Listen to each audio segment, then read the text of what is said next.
I have always been more of a lurker than someone who is active in groups like this, but I finally come to a point where I thought that sharing the experience that happened to me a few years ago was a good idea. Honestly, this whole thing haunts me still to this day, and I've never been able to come up with anything rational to explain any of it. And I understand that it may not be too exciting to some, but to me, it was terrifying. I figured sharing my story here would be a good idea since a lot of you seem to have a lot of insight to offer. So, if anyone has an explanation for me, please, do share. A bit of background. I live in the north, where spring storms are pretty common. You know, the kind with really heavy rain, explosive thunder, raging lightning, and the occasional random tornado that will fly through and rip everything apart.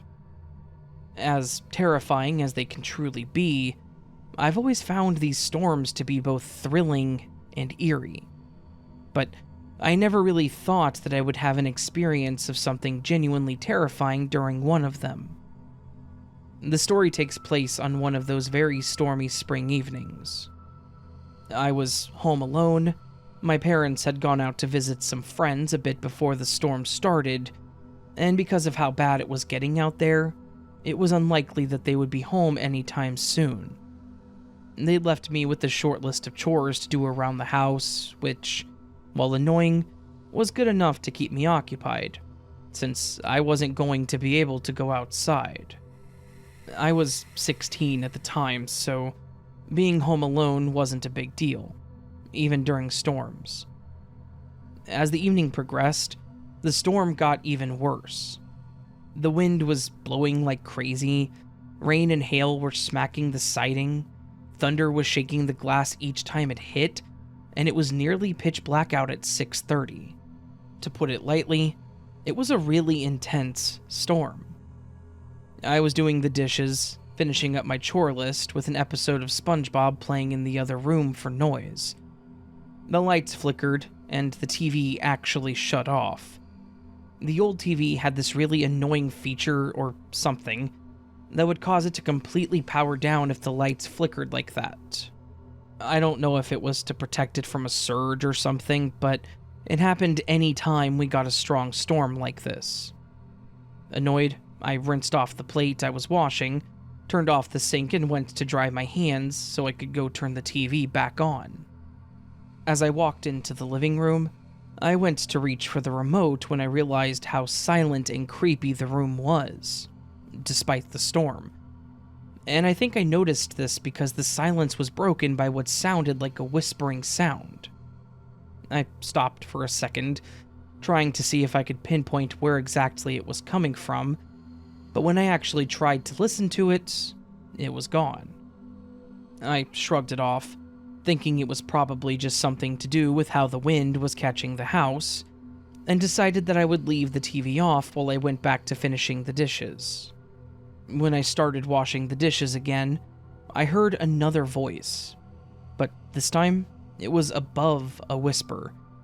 It was very soft, but it was at least audible, and I swear I heard it say, "I'm scared."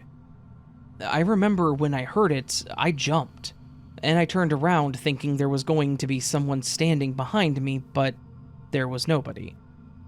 I looked down the hallway, checked the front door, looked out the front window, and again, there was nobody. Then, I looked out the back window and nearly needed a change of pants. Out in the backyard, standing by the back corner where there were a few trees, I saw what looked like a little girl. I squinted to make sure that I wasn't just seeing things, but my assumption was 100% confirmed when she lifted her hand and waved at me, and then walked back towards the trees at the back fence. I had two thoughts go through my mind immediately. One was, where the hell are her parents and how did she get in my yard? And the other was, she's going to die if she stays out in this storm. Then I started thinking about what I should do.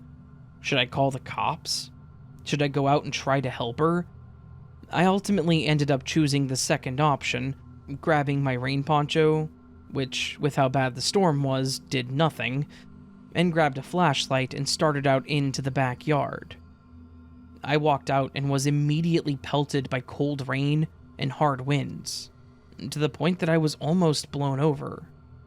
I kept on into the yard and started shouting for the little girl, but didn't get a response. When I got to the tree line in the back, I turned on the flashlight and looked around, but she was nowhere to be seen. I kept shouting hello, looking around to see if she had just run off, but it was as if she had never existed. There was no way that a girl her size could have climbed that fence either. She looked like she was about 4 or 5, and we had a wooden privacy fence around the entire yard. Which, again, made me question how she could have ever gotten into the yard in the first place. I looked around only for a couple of moments. The rain was getting to be a bit too much for me, and when I was basically satisfied that I was crazy and that she wasn't there, I went back to the house. I stopped on the back deck, standing there, drenched and confused, just trying to piece together whether or not I had seen the girl, or if I had been hallucinating. Almost as if on cue, I hear the voice again saying, "It'll be okay." But this time, it was coming from behind me, which was the house. I immediately said nope and went back inside, shutting and locking the door behind me. I dried off, turned on every single light, and went back to watching SpongeBob at a volume that was way too loud.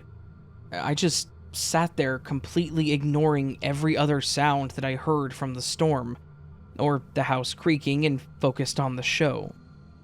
When my parents got home, they asked me why I was still awake, and when I tried to explain the whole thing, they laughed and said that I was probably just seeing things.